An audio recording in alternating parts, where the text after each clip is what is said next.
салому алайкум тамошобинони муҳтарам. Нашри навбатии барномаи иттилоотии ахборро аз телевизиони Тоҷикистон мустақиман манзуратон мегардонем. Дар студио Ишаи Сатто. имрӯз аз ҷониби асосгузори сулҳу ваҳдати миллӣ пешвои миллат президенти ҷумҳурии Тоҷикистон муҳтарам Эмомалӣ Раҳмон 45 қонун ба имзо расонда шуд. қонунҳои ҷумҳурии Тоҷикистон дар бораи муқовимат бо терроризм, дар бораи тарбияи ҷисмонӣ ва варзиш, дар бораи паррандапарварӣ, дар бораи ҷавонон ва сиёсати давлатии ҷавонон, кодекси андози ҷумҳурии Тоҷикистон дар бораи ворид намудани тағйиру иловаҳо ба қонунҳои ҷумҳурӣ, дар бораи таъмини аҳолӣ бо маҳсулоти хӯроквории ғанигардонидашуда, дар бораи маориф, дар бораи суғуртаи иҷтимоии давлатӣ, дар бораи ҳимояи ҳуқуқи истеъмолкунандагон ва дар бораи сиёсати давлатӣ дар соҳаи саноат аз ҷумлаи онҳо мебошанд. Кодекси андози ҷумҳурии Тоҷикистон дар таҳрири нав қабул гардида, дар он дар баробари имтиёзу сабукиҳои мавҷуда сабукиҳои нав пешбинӣ гардиданд. Аз ҷумла шумораи андозҳо аз 10 ба 7 номгӯй, меъёри андоз аз арзиши иловашуда аз 18 ба 15, хизматрасониҳои меҳмонхонавӣ аз 18 ба 7, фурӯши маҳсулоти кишоварзии истеҳсоли дохилӣ ва коркарди маҳсулоти кишоварзӣ аз 18 ба 5% кам гардид. Қонунҳои номбурда ба рушди соҳаҳои саноат, паррандапарварӣ, густариши варзиш, тарбияи ҷавонон, беҳдошти шароити зисти мардум, таъмини қонуният ва пешрафти кори мақомоти давлативу ҷамъиятӣ равона шудааст. идомаи ахбор. Дар намоишгоҳи байналмилалии Экспо 2020 дар шаҳри Дубаи, Аморати Муттаҳидаи Араб, Рӯзи миллии Тоҷикистон баргузор гардид. Ҳамзамон дар ҳамин доира бизнес форуми соҳибкорони Тоҷикистон ва Аморати Муттаҳидаи Араб баргузор гардида, байни намояндагони бахши хусусии ду давлат 3 созишномаи нави ҳамкорӣ ба имзо расонида шуд. Наврӯзшоҳи Азизулло аз шаҳри Дубай гузориш медиҳад. рӯзи миллии ҷумҳурии Тоҷикистон дар намоишгоҳи байналмилалии Экспо 2020 дар шаҳри Дубаи, Аморати Муттаҳидаи Араб бо парафшон кардани парчами давлатӣ ва садо додани суруди миллии Тоҷикистон дар майдони асосии шаҳраки Экспо, маҷмаи Алвасл оғоз гардид. Вазири энергетика ва инфраструктураи Аморати Муттаҳидаи Араб Суҳайл Ал-Мазрӯӣ ба иштирок ва гӯшаи пешниҳоднамудаи Тоҷикистон дар ин намоишгоҳи ҷаҳонӣ баҳои баланд дода, ҳавасмандии ҷониби Аморати Муттаҳидаи Арабро барои тақвият додани ҳамкориҳо бо Тоҷикистон дар самтҳои гуногун таъкид намуданд. муовини аввали сарвазири мамлакат Давлатали Саид аз рушди равобити дуҷониба ёдовар шуда, онро ба таваҷҷӯҳи хосаи сарони ҳарду давлати ба ҳам дӯст марбут донистанд. дар гӯшаи миллии Тоҷикистон диққати меҳмононро қабл аз ҳама молу маҳсулоти пешниҳодшуда, аз ҷумла меваҳои тару тозаи дар Тоҷикистони офтобрӯя истеҳсолшуда ҷалб намуд. гӯшаи миллии Тоҷикистон дар намоишгоҳи байналмилалии Экспо 2020 дар асоси таъриху фарҳанги омӯзандаи миллати тоҷик бо муаррифии тамаддуни ғанӣ ва дастовардҳои замони соҳибистиқлолӣ пешниҳод шудааст. рӯзи миллии ҷумҳурии Тоҷикистон дар намоишгоҳи байналмилалии Экспо 2020 дар шаҳри Дубаи, Аморати Муттаҳидаи Араб бо муваффақият ва дар сатҳи баланд баргузор гардид. бояд қайд намуд, ки мавзӯи асосии павилёни ҷумҳурии Тоҷикистон ин об барои рушди устувор мебошад, ки аз ташаббусҳои глобалии асосгузори сулҳу ваҳдати миллӣ пешвои миллат президенти ҷумҳурии Тоҷикистон муҳтарам Эмомалӣ Раҳмон сарчашма мегирад ва боиси зикр ҳаст, ки худи мавзӯи имрӯзинаи павилёни ҷумҳурии Тоҷикистон, яъне об барои рушди устувор аз ҷониби меҳмонон ва аз ҷониби ҳайатҳои расмие, ки ба павилёни ҷумҳурии Тоҷикистон ташриф меоранд, бисёр баҳои хуб гирифта истодааст ва таваҷҷӯҳи махсус ба ин мавзӯъ бо назар доштем, ки ин мавзӯъ бисёр мубрам аст ба ҳаёти имрӯзинаи ҷомеа ва барои насли оянда таваҷҷӯҳи махсус ва зоҳир намуда истодан ба ин мавзӯъ. дар павилёни ҷумҳурии Тоҷикистон зиёда аз 100 экспонатҳои гуногун дар самтҳои мухталиф ба намоиш гузошта шудааст ва махсус худи ин экспонатҳо албатта диққати меҳмононро ҷалб намуда истодааст.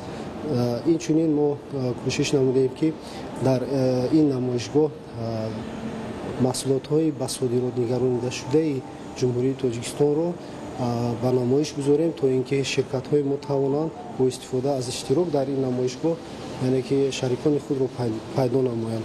нафароне ки ба гӯшаи миллии Тоҷикистон ташриф меоранд, дар бораи ташаббусҳои асосгузори сулҳу ваҳдати миллӣ, пешвои миллат, президенти ҷумҳурии Тоҷикистон муҳтарам Эмомалӣ Раҳмон дар самти ҳалли мушкилоти норасоии об дар сайёра маълумоти мукаммал пайдо мекунанд. зеро замони кунунӣ амалигардонии иқдомҳои Тоҷикистонро бештар тақозо дорад. ҳамзамон имкониятҳои сармоягузории тоҷикистон дар доираи ҳадафҳо ҷиҳати рақамикунонии иқтисодиёт ба таври электронӣ пешниҳод шудааст. ҳар нафар метавонад мустақилона дар бораи соҳаҳои саноат, энергетика, кишоварзӣ, фаъолияти бахши хусусӣ ва роҳҳои мусоиди тақвият додани робитаҳои иқтисодӣ бо шарикони тиҷоратӣ аз Тоҷикистон маълумоти мукаммал пайдо намояд. ман муовини вазири рушди сайёҳии ҷумҳурии Мозамбик мебошам ва павилёни ҷумҳурии Тоҷикистон омадам. Пеш аз ҳама омада дидам ки чӣ қадар ҷумҳурии Тоҷикистон барои ҳифзи муҳити зист, барои ҳифзи табиати зебо, чӣ қадар ҳукумати ҷумҳурии Тоҷикистон кӯшишҳои зиёд мекунад ва имрӯз ҷумҳурии Тоҷикистон ба чӣ ниятҳо омадааст ки оид ба обшавии пиряхҳо, оид ба ҳифзи об ба ҷаҳониён муаррифӣ кунад. Ман омадам ба ғайр аз ин дидам кардам аз ҳайвонҳои нодир, ҳайвонҳои ваҳшии нодире ки дар павилон ҳастанд бисёр маъқул шуд. боз оид ба бисёр маълумоти хуб гирифтам ки аз оид ба масъалаи сармоягузорӣ дар ҷумҳурии Тоҷикистон, оид ба чӣ тавр рушди иқтисод, рушди сармоягузорӣ дар ҷумҳурии Тоҷикистон ва фикр мекунам ки маълумотҳое ки ман гирифтам барои Мозамбик бисёр муфид мебошад. намоишгоҳи Экспо 2020 аз 1 октябр оғоз шудааст ва то 1 апрели соли оянда идома мекунад. ҳар нафаре ки ба гӯшаи миллии Тоҷикистон ташриф меорад, кӯшиш мекунад ки гуворотарин лаҳзаҳои ҳаёти худро бо Тоҷикистон дар хотира нигоҳ дорад. ин собитгари он аст ки таъриху тамаддуни миллати тоҷик дар ҳақиқат омӯзанда буда Тоҷикистон дар самти фатҳи қуллаҳои нави тараққиёт дастовардҳои худро пайваста афзун мегардонад. гӯшаи миллии Тоҷикистон дар намоишгоҳи байналмилалии Экспо 2020 дар шаҳри Дубаи Аморати Муттаҳидаи Араб. ана дар ҳамин муҳити тоҷикона ҳамарӯза ҷаҳониён бо таъриху тамаддун, табиати мафтункунанда, ҳайвоноти нодир, имкониятҳои сармоягузорӣ, натиҷаи фаъолияти корхонаҳои саноатӣ, истеҳсоли меваҷоти тару тоза, санъати баланди кандакорӣ ва дигар имкониятҳои Тоҷикистони соҳиби истиқлол ошноӣ бештар пайдо мекунад. ин бошад қисми зиёди нафаронро ба он водор мекунад ки аз Тоҷикистони соҳиби истиқлолу офтобрӯя боздид намоянд. намояндагони бахши хусусӣ низ молу маҳсулоти худро пешниҳод намуданд. давоми солҳои соҳибистиқлолӣ пешниҳоди имтиёзҳо имкон фароҳам овард ки афзоиши истеҳсоли молу маҳсулоти рақобатпазир дар бозори ҷаҳонӣ таъмин гардад. либосҳои истеҳсолшуда, сангу ороишоти қиматбаҳо, меваҳои тару тоза, меваи хушк, асал, гиёҳҳои шифобахш, оби нӯшокӣ ва дигар маҳсулоти истеҳсолшуда ҳамарӯза муаррифӣ карда мешавад. бисёр хурсандиовар аст ки дар чунин намоиши сатҳи ҷаҳонӣ иштирок дорем ва тоҷикистони азизамонро муаррифӣ менамоем бо маҳсулоти хушсифат, маҳсулоти ҳамаш аз сангҳои табиӣ истеҳсол карда ва бисёр меҳмонону иштирокчиёни ин экспо аз маҳсулоти мо бисёр як бо таваҷҷӯҳи хос назар мекунанд, нигоҳ мекунанд ва ҳамчунон харидорӣ менамоянд. ҳама намуди мевои хушккунандаи Тоҷикистонро маърифӣ расонидем. мо бисёр чиза омӯхтем, бисёр чиза фаҳмидем ки кадом меваи хушккунандаи Тоҷикистон ба кадом мардуми дунё маъқул аст.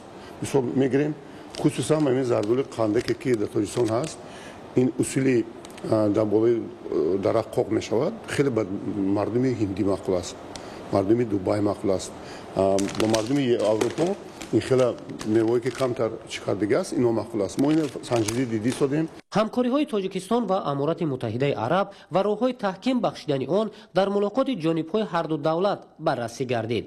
сипас дар шаҳри Дубай дар доираи рӯзи миллии Тоҷикистон бо иштироки доираи васеъи намояндагони бахши хусусии Тоҷикистон ва Аморати Муттаҳидаи Араб бизнес форум баргузор гардид. дар чорабинии имкониятҳои сармоягузорӣ ва ислоҳоти гузарондашудаи иқтисодию пешниҳоди имтиёзҳо барои фаъолияти намояндагони бахши хусусӣ ба таври электронӣ муаррифӣ карда шуд. ширкати мо соли 2016 таъсис ёфта ба истеҳсоли хурмаҳои аълосифат машғул мебошад. рӯз то рӯз фаъолияти мо густариш меёбад ва кӯшиш мекунем ки фаъолиятро бо шарикони дигар ба роҳ монем. дар бизнес форуми Тоҷикистон Аморати Муттаҳидаи Араб ширкат намудем ва оянда барои густариш додани ҳамкориҳо дар самти меваи хушк талош мекунем.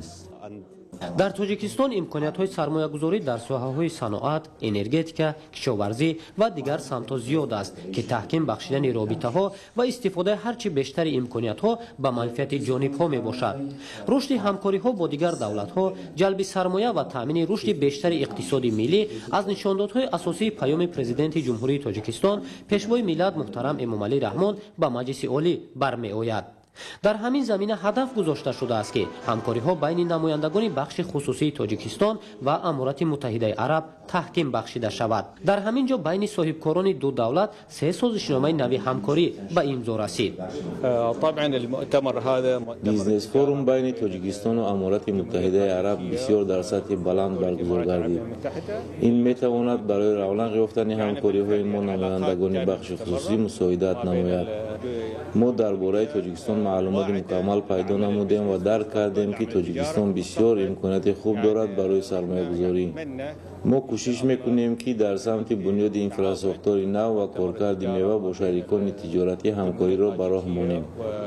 дар доираи рӯзи миллии тоҷикистон дар намоишгоҳи байналмилалии экспо 2020 дар шаҳри дубаи амурати муттаҳидаи араб аз ҷониби ҳунармандон барномаи мукаммали фарҳангӣ манзури ҳозирин гардонида шуд.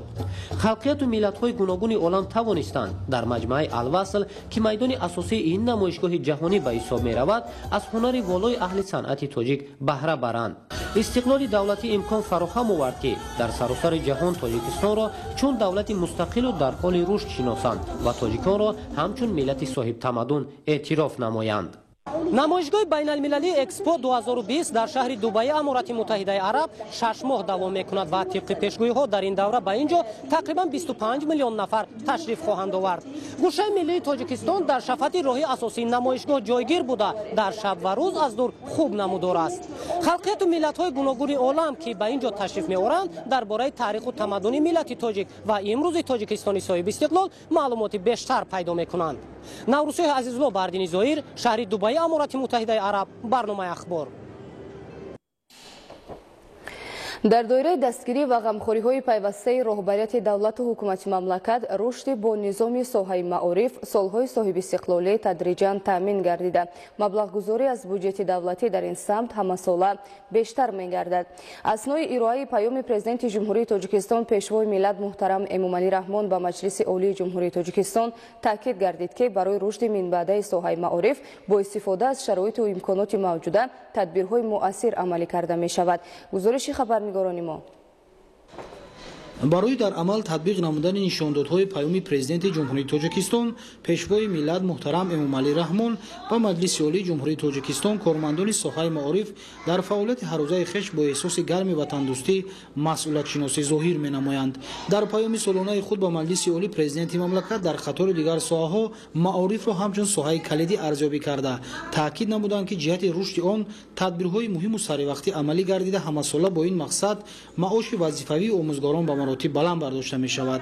аз 1 июли соли 2022 музди меҳнати кормандони соҳаи иҷтимоӣ аз ҷумла маориф 20% зиёд гардид ки ин ғамхории пешвои муаззами миллат мо кормандони соҳаро водор менамояд ки барои баланд бардоштани сатҳи таълиму тарбияи насли имрӯзу оянда сайъу талоши бештар намоем.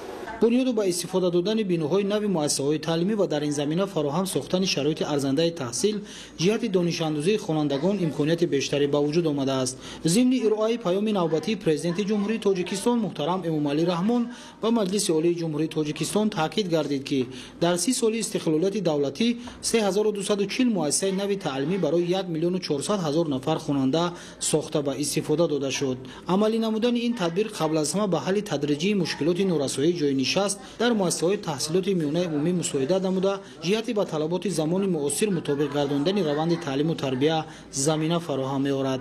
тавре ки дар паёми пешвои муаззами миллат президенти ҷумҳурии тоҷикистон муҳтарам Эмомалӣ Раҳмон ба Маҷлиси олӣ таъкид гардид, бунёди миллат аз маориф оғоз меёбад ва мутобиқ ба талаботи замон имрӯз дар баъзе аз муассисаҳои таълимии шаҳри Душанбе низоми электронӣ яъне журнали электронӣ баромонда шудааст ки волидайни хонандагон منتظم از بهای گرفته خواننده با خبر می شود. در ارتباط با مهرهای بین المللی مطابق ساختن شرایط تحصیل زمان صاحب استقلالی در کشور 173 مؤسسه تعلیمی تیپ نو، لیسه، گیمنازیا، مکتب پرزیدنتی، مکتب بین المللی و مؤسسه های تعلیمی برای خوانندگان بالای خط، اینچنین 196 مؤسسه تحصیلات تو مکتبی و عمومی خصوصی بنیاد گردیده به استفاده داده شده است. ادامه اخبار. برای اجرای سپارش حکومت جمهوری تاجیکستان با اقدام کارخانه واحد دولتی انگشت تاجیک در شهرهای خوجند، استرافشان، کنیبادام و ناحیه باباجان غفور و ولایت سوخت یارمارک فروش انگشت دایر کرده شد. یارمارک فروش انگشت یک چند روز ادامه یافته از تدبیرهای تأمین طلبات اهالی به انگشت و تنظیم نرخ آن می باشد. گزارش روزالی رحمان و دلشاد یوسفی. بهره به اهالی دسترس نمودن انگشت استحصال کارخانه‌های استخراج انگشت در ماشین‌های کلان حجم، انگشت استحصال کارخانه فرعی شخته فون یغناب، جمعیت سهامی پوشیده کمبینت متالورژی تاجیک، جمعیت‌های دارای مسئولیت محدود تلک و ریسورس و وینا، جمعیت سهامی شده انگشت شهر اسفره، این نمود سوزشواری و شهر و ناحیه‌های ولایت سوخت وارد و در یارمارک فروش پیشنهاد گردید. تشکیل یارمارک فروش انگشت از تدبیرهای سریع بهره تامین و دسترسی اهالی به این سوزشواری در فصل زمستان بوده. با سپارش حکومت مملکت با اقدام وزارت صنعت و تکنولوژی‌های نوین جمهوری تاجیکستان و کارخانه واحد دولتی انگشت تاجیک در شهرهای خوجند، استرافشان، کنیبادام و ناحیه باباجان غفور و ولایت سوخت دایر کرده شد. یارمارک فروش انگشت در موضع‌های به محل زیست اهالی نزدیک و موافق تشکیل و ساکنان با استفاده از این امکانات و شرایط فراهم آمده این نمود سوزشواری خریداری نمودند.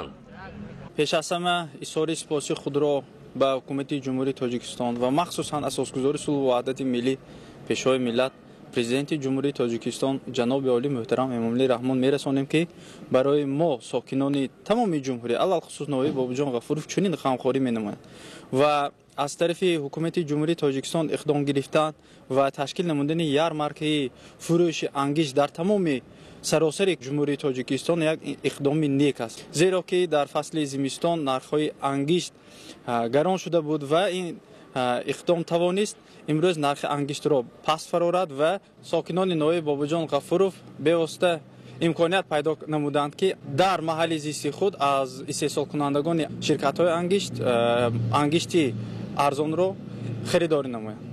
در یارمارک فروش انگشت استحصال کارخانه‌های وطنی با نرخ‌های 70-80 درم و تا 1 سومانی با 1 کیلو انگشت و خریداران پیشنهاد گردید. ساکنان این شهر و ناحیه‌ها اظهار قناعتمندی می‌نمایند که تشکیل این یارمارک فروش خیلی سریع وقتی میباشد، زیرا برای گرم کردن منزل‌های استقامتی و نیازهای عائله‌ها خصوصا در دهات طلبات به انگشت زیاد میباشد. با مقصد پس سر نمودن زمستان و تیر ماه امساله از جانب حکومت جمهوری تاجیکستان امروز یارمارک فروش انگشت در ناحیه باباجان غفورov تشکیل کرده شده است که این تدبیر از جانب حکومت جمهوری تاجیکستان ابتدا گرفته خیلی تدبیر سری وقتی و ضروری می باشد، از سبب آنکه اکثر مردم ناحیه باباجان غفورov در دهات زندگی میکنند، نیاز به همین مواد انگشت، مواد سوخت خیلی ضرور می باشد و با نرخ‌های دسترس به مردم دسترس کردن انگشت اقدام خیلی ضروری و سری وقتی در موسم زمستانی امسال می باشد. تو این دوره در بازار ارزش انگشت بالا رفته، ایده از سوداگران با استفاده از افزایش طلبات و فرارسیدن فصل زمستان و طور صنعی و به اساس نرخ انگشت را بلند میکنند. یارمارک فروش انگشت با مقصد مستقیما به واسطه از جانب استحصال کنندگان تامین انگشت به اهالی تشکیل گردیده، حالت‌های حناتی توسط میانه‌روها فروختن این نمود سوزشواری را از بین میبرد. بهره اجرای سپارش حکومت جمهوری تاجیکستان این یارمارک از جانب وزارت صنعت و تکنولوژی نوین جمهوری تاجیکستان و کارخانه واحد دولتی انگشت تاجیک تشکیل کرده شد که اصلا برای به تنظیم درآوردن نرخی انگشت میباشد. بنا به نشان دهنده‌ها و طور خریداران نیز قناعتمندند، کارخانه‌های وطنی انگشت خوشصفت پیشنهاد نمودند. انگشتی که به یارمارک فروش پیشنهاد گردید در کارخانه‌های استخراج از قالب‌بر استحصالی گذرانده شده است. бино ба нишондиҳандаҳои озмоишгоҳҳо ангиште ки дар конҳои кишвар истихроҷ карда мешаванд дорои таркибу сифати хос мебошанд. Масалан, ангишти истихроҷи кони рақами 8 ҷамъияти саҳомии ангишти шаҳри Исфара дорои нишондиҳандаҳои меъёрии хокистарнокӣ ва ҳарорати сӯзиш буда бо сифати хуб эътироф гардидааст. Дар ярмарка фурӯш ангишти истихроҷи корхонаҳо вобаста ба нав бо нархҳои арзон дастрасӣ харидорон карда шуд. ангишти шаҳри Исфара истихроҷи ангиштро ба 86 000 тонна расонда, ин нисбат ба соли гузашта 15 000 тонн зиёд мебошад. лозим ба ёдоварист ки вазорати саноат ва технологияҳои нави ҷумҳурӣ корхонаи воҳиди давлатии ангишти тоҷик бо мақсади иҷрои дастуру супоришҳои президенти ҷумҳурии тоҷикистон муҳтарам Эмомалӣ Раҳмон ва қарори ҳукумати ҷумҳурии тоҷикистон оид ба таъмини талаботи аҳолӣ ва соҳаҳои иқтисодиёту иҷтимоиёти мамлакат дар давраи зимистони солҳои 2021-2022 инчунин ба эътидол овардани нархи фурӯши ангишт, чунин ярмарка ва дигар тадбирҳои дастрас намудани ангишти истеҳсоли худиро амалӣ менамояд. то имрӯз аз тарафи ин корхонаҳо ба ҳаҷми 2 миллиону 30 ҳазор тонна ангишт истихроҷ гардидааст ки қариб тамоми соҳаҳои иқтисодиёти ҷумҳурии тоҷикистон бо ангишт таъмин карда шуда, бо ангишти дохилӣ таъмин карда шуда. ин тадбирҳои дастрасии аҳолӣ ба ангишти истихроҷи корхонаҳои ватани минбаъд низ марҳила ба марҳила идома дода мешаванд. Равзали Раҳмон, Илёс Бобоҷон, вилояти Суғд, барои барномаи ахбор. биёндагони гиромӣ, нашри навбатии барномаи иттилооти ахбор ба анҷом расид. Хайр, саломату сарбаланд бошед.